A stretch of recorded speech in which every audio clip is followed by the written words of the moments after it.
The vice president's remarks will come after she did not speak at what was supposed to be a celebratory event for her campaign last night before Mr. Trump took a commanding lead in the Electoral College, with battleground Wisconsin putting him over the 270 electoral votes needed to win the presidency. Her remarks will also cap her historically brief 107-day campaign, which began after President Biden dropped out of the race. NBC News also learning that Harris and Biden called the president-elect to congratulate him earlier today and discuss the importance of a peaceful transfer of power. While we await the vice president to come before the cameras, our senior White House correspondent Gabe Gutierrez is covering the vice president at Howard University. Gabe, what can we expect? Hi there, Lester. Well, as we await the vice president's remarks right behind me, we can tell you that this is the first time that we will see her publicly since yesterday afternoon when she was at DNC headquarters at a phone bank. But I was here yesterday, Lester, and I can tell you the mood here very different than it was yesterday, at least earlier in the night. We saw just such a deflated crowd here as the returns started to come in. Now, we can tell you that the vice president was at her residence throughout the day and that she was working on her speech. Interestingly, a Biden aide tells me that she really didn't have this type of concession speech fully ready. She had expected instead to have a type of speech where she would tell her supporters to hold on because her campaign really expected this election results process to drag on for several days. But we understand that she did talk to former President Trump earlier today. She talked to him about the importance of a peaceful transfer of power and also the importance for him to be a president for all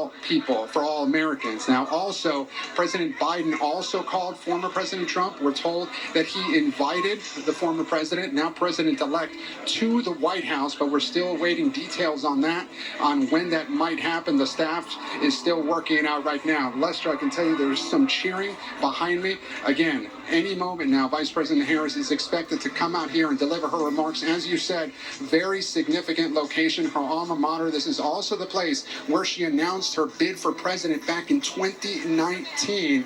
And she has also told interviewers that this location is very meaningful to her because it was the first time she ever ran for elected office when she was a freshman here at Howard University, and she ran for a representative here at the university. But again, we're waiting for those remarks, Lester, after a very disappointing day for Democrats. All right, Gabe, we'll ask you to stand by. Yeah, we saw them making last-minute looking arrangements there on the stage, so we expect the vice president in just a few minutes. In the meantime, let me bring in Meet the Press moderator Kristen Walker, our senior national correspondent Tom Yamas, and our senior Washington correspondent Hallie Jackson. Tom, let me start with you. When I left you guys in the wee hours of the morning, we were still counting to see if it would be a sweep of the battleground states.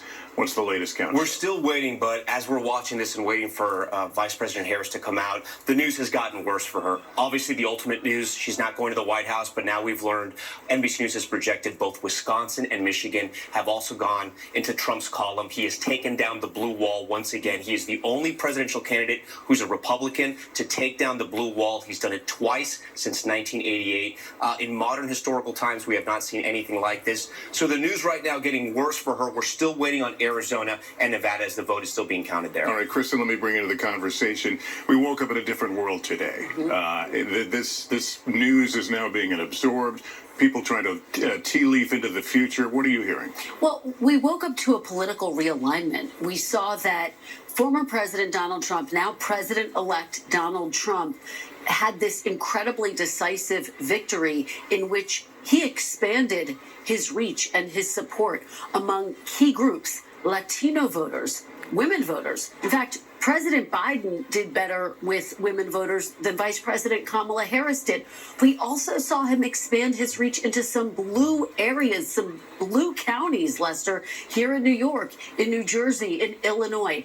Things that are frankly being viewed as a wake-up call to the Democratic Party this morning. I have been talking to my sources who say that there needs to be a reckoning within the Democratic Party, that they need to take a hard look at these results and a hard look at why they did not resonate with voters, why their message did not speak to these key voters, working class voters, voters of all different backgrounds, racial backgrounds, and they need to rethink how they are messaging, particularly when it comes to issues like the economy and immigration. And Hallie, as you flip around the channels today, you hear all these discussions about what did he really mean? Things that promises he made that have been disquieting for many people. What do we know?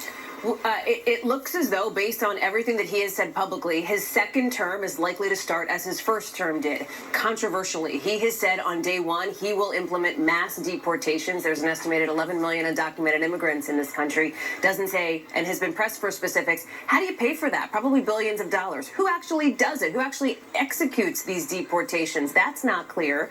Do you separate families? There's a lot of question marks out there. There's a discussion of who ends up in his inner circle. I think you can expect to see Trump loyalists. Keep in mind that, and Kristen and I know this from having covered him in 2017 after Inauguration Day, a day that you were in D.C. for too, Lester. He brought in his first-term cabinet. Multiple members of that cabinet departed, have since argued against a second term for former President Trump. It's not going to look like that in all likelihood this time around. He will bring in people who are loyal to him, people who he is comfortable with in his orbit. You can expect to see people like immigration hardliner Stephen Miller. You can expect to see in his broader orbit MAGA firebrand Steve Bannon. You can expect to see people like Elon Musk, people like Robert F. Kennedy Jr., perhaps in charge of health agencies here, as former President Trump has. President-elect Trump now has had him on the campaign trail.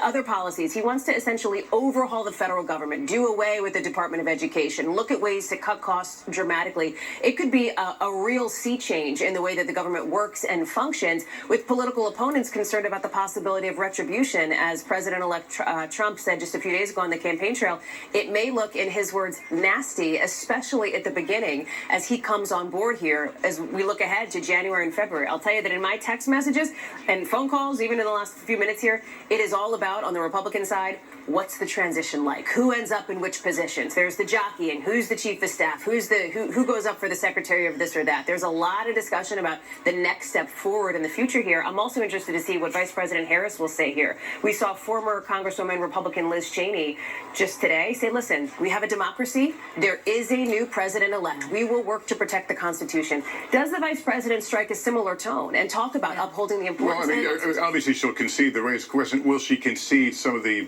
things we're now talking about the Democratic Party and how it viewed the electorate up until last night? I doubt that her speech will look into the strategy of her campaign, but I do anticipate, as Allie's saying, as Liz Cheney, her Republican supporter, signaled earlier today, that she will try to strike a unifying tone.